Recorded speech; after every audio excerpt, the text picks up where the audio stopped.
Assalamualaikum warahmatullahi wabarakatuh. Perkenalkan, nama saya Reska Multianingsih dari Prodi D3 Keperawatan kelas 1B. Baiklah, hari ini saya akan menjelaskan mengenai sistem muskuloskeletal.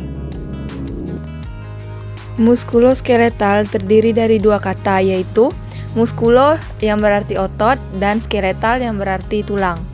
Sistem muskuloskeletal ini juga berkaitan dengan sistem pergerakan, yaitu terdiri dari saraf, tulang, sendi, dan juga otot. Selanjutnya yaitu fungsi tulang. Fungsi tulang secara umum adalah 1. Formasi kerangka, formasi sendi-sendi, perlengketan otot sebagai pengungkit, penyokong berat badan, proteksi, hemopoiesis, imunologi atau imun, dan terakhir penyimpanan kalsium. Selanjutnya yaitu fungsi tulang secara khusus. Terdiri dari sinus paranasalis, yaitu berfungsi menimbulkan nada pada suara. Email gigi berfungsi memotong, menggigit, dan menggilas makanan. Selanjutnya sebagai tulang kecil telinga yang berfungsi mengkonduksi gelombang suara. Terakhir panggul wanita untuk memudahkan proses partus. Baiklah, perhatikan gambar ini. Ini adalah gambar tulang manusia mulai dari atas sampai bawah. Sistem skeletal dibentuk oleh 206 buah tulang yang dibagi menjadi dua bagian besar, yaitu 1 aksial skeletal dan 2 apendikular skeletal. Ini bagian-bagian dari kedua tulang tersebut.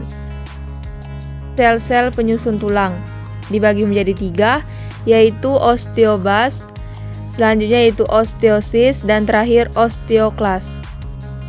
Sekarang kita masuk ke bagian kedua, yaitu alat gerak aktif atau otot.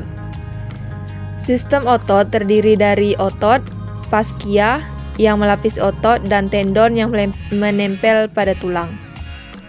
Fungsi otot: 1. Sebagai gerakan volunter dan menegakkan tubuh. 2. Sebagian besar pada tulang. 3. Otot dapat dirangsang secara kimia, listrik, dan mekanik. Jenis otot dibedakan menjadi 3, yaitu otot polos, otot lurik, dan otot jantung. Yang pertama, otot polos. Otot polos ini jika di bawah mikroskop tampak polos dan penyusun organ dalam tubuh. Otot polos bekerja di luar kesadaran manusia dan bentuk seperti gelendong berinti satu di tengah. Yang kedua ada otot lurik. Otot lurik jika di bawah mikroskop tampak ada bagian terang dan bagian gelap. Bekerja sama dengan tulang untuk melakukan gerakan dan dikendalikan di bawah perintah otak. Otot lurik juga berbentuk benang, tidak bercabang, berinti banyak di tepi. Yang terakhir yaitu otot jantung atau otot khusus di organ jantung. Otot jantung jika di bawah mikroskop tampak seperti otot lurik, tetapi bercabang dan intinya di tengah. Menyusun organ jantung dan tidak dikendalikan secara sadar, atau sama seperti otot polos, tidak bisa dikendalikan.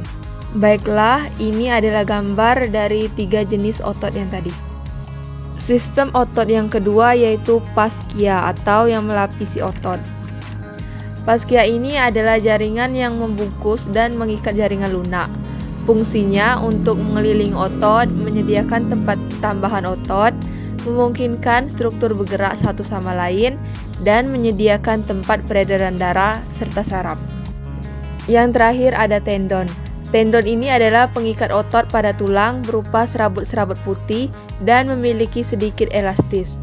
Fungsinya untuk memungkinkan massa otot yang besar mengkonsentrasikan kekuatannya pada suatu tulang atau menggabungkannya beberapa tendon protektif dan suportif di sekitaran sendi. Sendi dibedakan menjadi 3, yaitu ada sendi mati, sendi kaku, dan sendi gerak. Sendi mati artinya tidak dapat bergerak. Sendi kaku bisa bergerak namun terbatas. Sendi gerak dia dapat bergerak secara bebas. Sendi gerak: 1. Sendi peluru, 2. Sendi engsel, 3. Sendi putar, 4. Sendi geser, dan 5. Sendi pelana. Ini adalah gambar dari sendi peluru, engsel, putar, geser, serta pelana. Baiklah, itulah tadi penjelasan saya mengenai sistem muskuloskeletal. Terima kasih. Wassalamualaikum warahmatullahi wabarakatuh.